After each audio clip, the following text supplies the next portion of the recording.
Last night was one of those evenings. I've had a few of these again lately where I haven't been sleeping too well. Many of you know what I'm talking about and understand these quite well.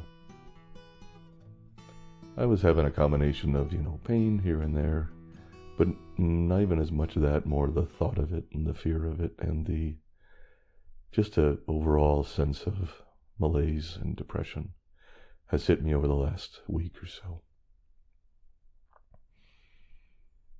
Other things going on in life, I'm not going to go into detail, but just things happen. And sometimes we fall. And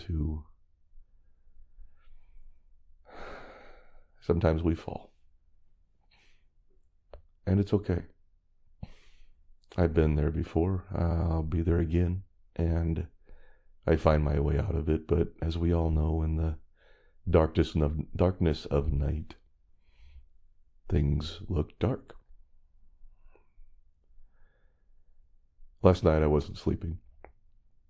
And I was doing okay. I had moments of emotion coming and going. I've been having this kind of depression build and anxiety build, and I could sense it in my whole body. My symptoms were kind of going off, and I knew some of it was probably physical and some other things that were going on, but part of it was some really strong emotions that have been building over the last few days. And sometimes you take matters into your own hands. Last night I wasn't sleeping. I watched a few videos here or there. I listened to a podcast, sports podcast, and listened to that for a while and tried closing my eyes and maybe dozed a couple times, but overall I wasn't sleeping. Finally, at around 3 or 4 or whatever, I decided to flick on a movie and maybe just force the issue. To force the issue. By forcing the issue, I mean force myself to have an emotional release, to cry like a baby. And I've done that more than once lately, and I've even done that and talked about it on this podcast a few times. And I decided that last night was maybe a good time to try doing that. I was by myself, and I was secluded enough that I wasn't going to wake anybody, so I flicked on an old movie, a movie called Pay It Forward with Kevin Spacey and Helen Hunt and Haley Joel Osment in it. And the whole idea of this movie is the concept that if somebody does this huge gift to you, pays it forward to you, you need to pay it forward to 3 other people, and it can't be something simple. It has to be something hard. But that's not the reason I chose this movie. I chose this movie because I knew it had a tragic ending. I'm not going to say what that is. Some of you may not have seen it, and some of you may want to see it, but it had a tragic ending, and I figured that ending will probably, might be enough to send me over, to get me to just start to wail and release some of that pent-up energy and emotion that I have. But it surprised me. While that ending did cause a strong emotional reaction, it wasn't the first one I had in the movie.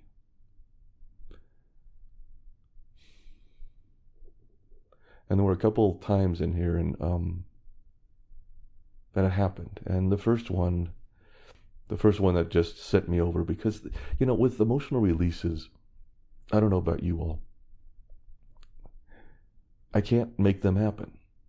I can't force them. I can't, I can watch something, even if I watch just a scene, go back and watch the closing of Field of Dreams, with when he wants to play catch with his dad. It's a guy thing, maybe, and I'm not trying to be gender specific with that. I'm just saying it does, I think, hit a lot of the father-son dynamic. But that one usually gets me. But I can't just go watch that scene. It doesn't do it. There's something about being engrossed in the entire movie, at least for me. You have to get into the characters and really sense it. And often it's not, it comes from hidden places, because it could just be a commercial The most benign commercial can send me over. It can be a thought. It can be anything. And it's often not where I expect it to come from. And even though this movie was intended to trigger that release, it didn't come from the place. And there were two areas before the ending that just got me to start breaking down. The first one was, let's see if I can say this without breaking down, because I don't want to do this on the podcast if I can help it, but you don't need to hear that. But was Helen Hunt's character decides to pay it forward and decides to go and find her mom. And her mom is an alcoholic and homeless and living on the streets, and a lot of bad, relationship there, a lot of bad connection. And she went and started talking to her, and even that scene, I thought, oh well, I'm going to hear this one line that she says, because I knew at one point she's going to tell her that she can see her grandson as long as she stays sober. And I thought, okay, that's a good scene, and I'm looking forward to that. But before that, she said something else just out of the blue. I didn't remember it at all. It's been a while, years since I've seen this movie. I didn't remember it. But she said to her mom, I forgive you. And that was it. And I just wailed. I just broke right into it. And I can feel it right now. Because for me, it touched on something in me. It touched on the same dynamic with my parents. It touched on me that I didn't do enough for them when they were struggling, when they were needing care and home care, and all this stuff, that there's still that guilt, and that, it's just, I felt like I needed that forgiveness from them. And so that when she said, I forgive you, to her mom, it was cathartic, and it forced that out, and I just bailed, and I was asking for forgiveness, and it went into that whole thing, and I'm laughing now to cover my embarrassment and emotion a little bit, so please forgive me, but it came out pretty strong, and I cried for about 4 or 5 minutes there. And I do my, for those of you, I've spoken about this in the podcast before, but I do my deep breathing sob, which is, I cry really hard, and then I take a slow, deep breath in, and then I cry really hard, and then take a slow, deep breath in, because if I don't, I hyperventilate, and I've done that before, and it's not fun, and it's scary, so I have now a technique of letting release of that emotion. And then there was a second scene. And in this one, Kevin Spacey's character came up to Helen Hunt, who they've had an on and off relationship, and he has a very tragic past, and so does she. And so it's two very broken people trying to connect, but having a lot of trouble. And finally, he comes back to her and says something to the matter of, I'm going to paraphrase it, but close to this. It was, please don't let me be trapped in here forever. And he was talking about himself and his own mind, his own body. He was covered with scars from burns from a childhood abuse, and has all these, and so he was very closed off and very protected and not letting anything in. And finally, he was opening up enough to her and saying, please don't let me be trapped in here forever. And I thought of myself and my pains and my symptoms, and years of coming off these drugs, and my anxieties and my fears and everything, and I hit me too. So I cried again for another 4 or 5 minutes, and then I watched the end, and I cried again for another 4 or 5 minutes. And knowing me, I will do this again periodically through the day. Once I open the floodgates, they still drain for a little bit. They trickle for a little while throughout the day, but it was good. It was good. It was what I needed. I'm still processing my parents' death 3 years later. I'm still processing 7 people I lost in the last 3 years, along with a dog, plus a dog and close friend, and my parents and 2 cousins to COVID, and just, I lost a lot. And I'm just beginning, I think, to process that.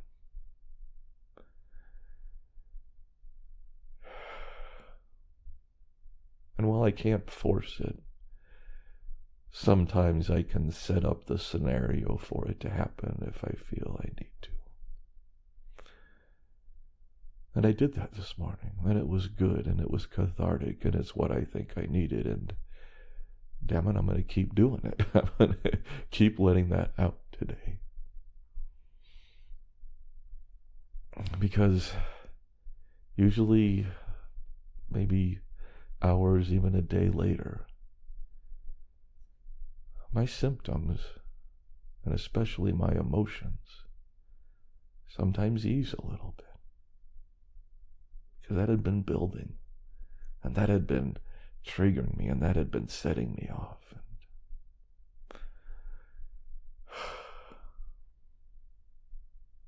And I know we all battle these battles, and I know where I'm feeling trapped in here.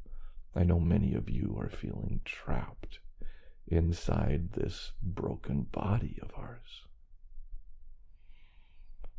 And it's scary.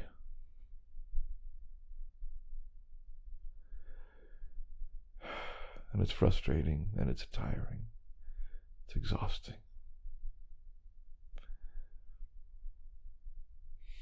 And sometimes you just want to reach out so that somebody can take a little bit of that load off, that can provide a little comfort, a little connection.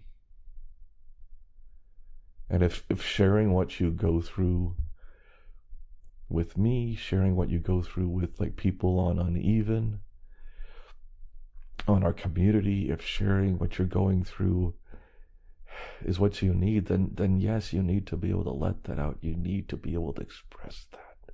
You need to be heard and understood. That's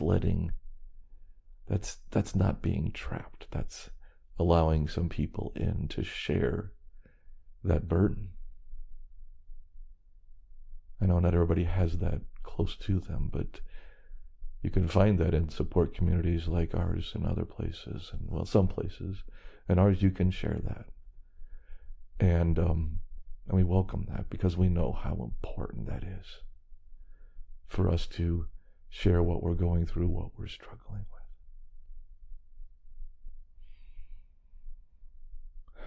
But I mostly just wanted to talk about this emotional release. I've done it before a few times on this podcast, and it just felt right to do this again. And I thank you. And I've said this many times, but I thank you because you helped me through this. I am imperfect. I am maybe one of the most imperfect people I know. I got so many flaws, you don't want to get me started. But I also know we're all like that. And I'm going to share my flaws with you. Many of you shared yours with me. And realize we're doing the best we can. We're just doing the best we can. We're all fighting the good fight, and some of us are fighting even a greater fight, depending on what you've been through and what you're dealing with, and I get that.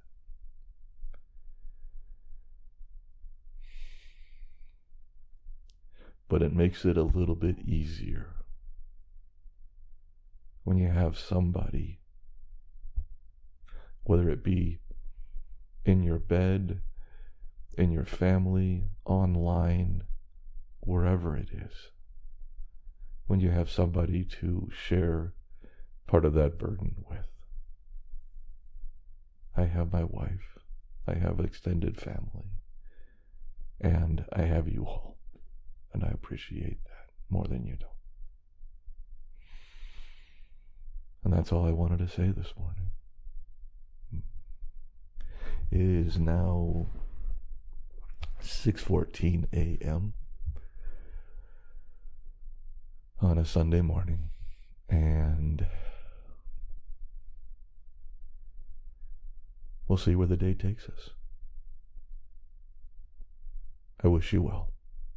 Talk to you soon. Bye. Hey, this is Dee. Thank you so much for stopping by and checking out our podcast. I do need to remind everyone that this podcast is for informational purposes only and should never be considered medical, psychological, or professional health advice of any kind. If you or someone you know is dealing with significant mental health issues, please seek professional help. Resources can be found in our show notes and on our website at unevenpodcast.com. Take care of yourself, and I'll catch you on the flip side.